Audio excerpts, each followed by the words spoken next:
Good evening and welcome to another edition of the Hgp Sportcast. I'm Samuel GILLIS with your October the 29th news stories. Thanks for joining us. We start with football.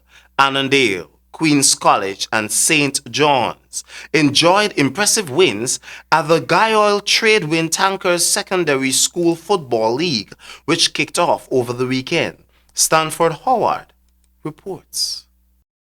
As the much-anticipated second Gaioil Tradewind Tankers Secondary Schools Football League got into high gear at the Ministry of Education ground over the weekend. In the opening fixtures, fans were able to witness St. John's tackling St. Stanislaus and Queen's College, battling with Charlestown Secondary. In the St. John's and St. Stanislaus game, the Johns boys were the first to score a goal in the tournament in the 20th minute from Darwin Austin to hand his side the lead. Despite the numerous attempts by the Saints boys, a well-thought-out Johns side managed to keep them at bay throughout the first half. With the resumption of the second half, Johns added salt to the wound by adding a second goal from Dickwan Boville in the 52nd minute, as the Saints team was unable to find the back of the net as Johns walked away with a victory 2-0. In the Queen's College and Charlestown battle, a stunning surprise with opening goal just 1 minute into the game from Barra de Santos. Nevertheless, Charlestown shook off their first game jitters to level things in the 15th minute by Andrew Carter, that being the lone goal for the team, as the Queen's College boys went on to net another 2 goals in the 34th and 64th minutes from Caden Conway and Daria Thomas, respectively. Meanwhile, Annandale pipped Bishop's High with a nail-biting game, while star player of Annandale Omari Glasgow netted a double in the 5th and 31st minutes.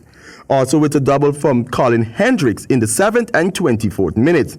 But the Bishop boys fought strong to keep on the level of Annandale, as Aniko Luke from Bishops picked up his side's first goal in the 21st minute, with Romario Branford in the 54th minute and Mishak Richards in the 63rd minute. But the tough defense didn't allow a fourth goal as Bishops went down to Annandale 4-3. For Hgp Sport, I am Stanford Howard.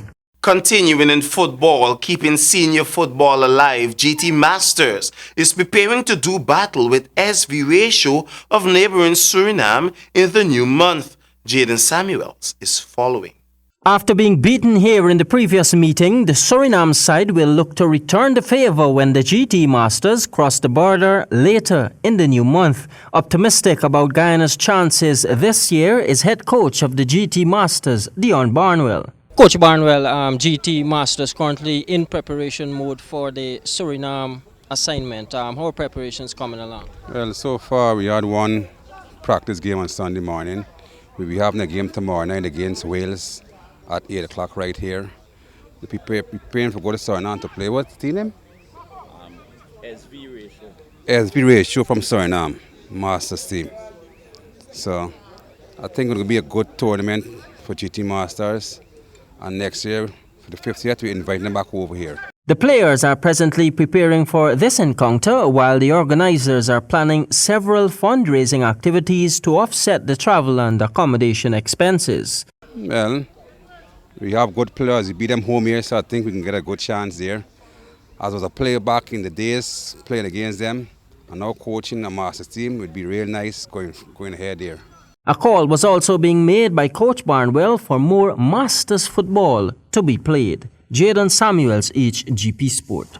In golf, Avinash Prasad fend off stiff competition to cruise to his 10th title, beating LGC President Halim Hussein, among others in the championship flight of the Bridgestone Guyana Open. More in this report. With excellent weather conditions at the weekend, this year's Guyana Open title stays here thanks to another fine display of control from Prasad, chalking up his 10th title. In the ladies category, Julia Stevenson, a native Guyanese born in New Amsterdam, returning home after 40 years, won by a one-stroke margin over nearest competitor, Chanela London. The tournament clashing with the Festival of Lights, the Diwali celebrations, resulted in a small turnout from players. However, the competitiveness was there. The tournament champions were decided on by the best gross overall in the male and female categories. Consequently, Avinash Prasad 146 and Julia Stevenson 177 were the tournament champions. In the 0 to 9 flight, overall best net winners were Avindra Kishore, first 141, second Avinash Prasad 142, and third Alfred Mentor 142, while recognition was also given to Mike Mangal 145 and Alim Hussein 146. In the ladies' flight, overall best winners were Chanela London, second Joan Dio, and third Julia Stevenson 155. Jaden Samuels, Hgp Sport. The Petro organization is highlighting that a protestation was lodged by the Genesis Harmony School at the conclusion of semi-final match number 59, played against North Georgetown Primary on Saturday last at the Ministry of Education ground, Carifesta Avenue. The protest was against players Mr. Akim Joyce and Mr. Cristino Rodius, both of whom participated in the semi-final match number 59 for the North Georgetown Primary School and being above the eligible age. The Petro organization thereafter perused the 2017 and 2018 registration records and confirmed Genesis's protest as being true and accurate. Regrettably, this has resulted in the elimination of the North Georgetown Primary for the tournament, who are guilty of using ineligible players in the competition under different alias.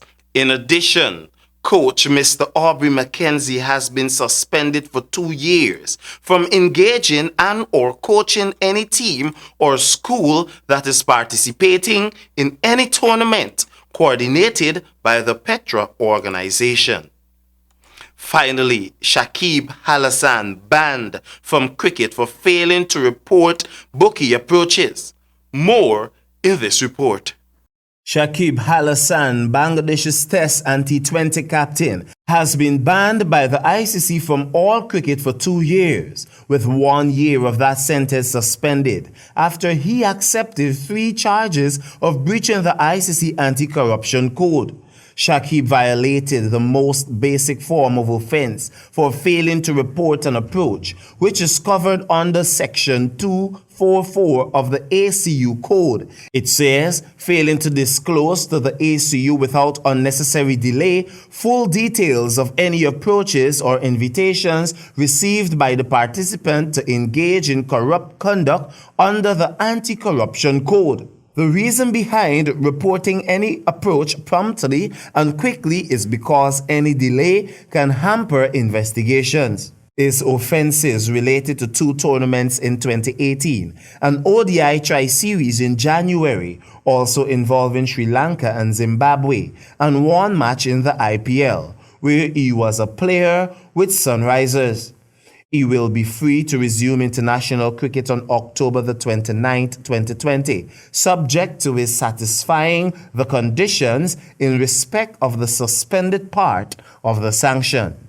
For Hgp Sport, I am Samuel Gillis. And that's all we have for this edition of the Hgp Sportcast. But do remember, success is not an happening, it is a result. There is nothing mysterious about progressing. It is doing instead of doubting and working instead of wishing. Back to you, Javon.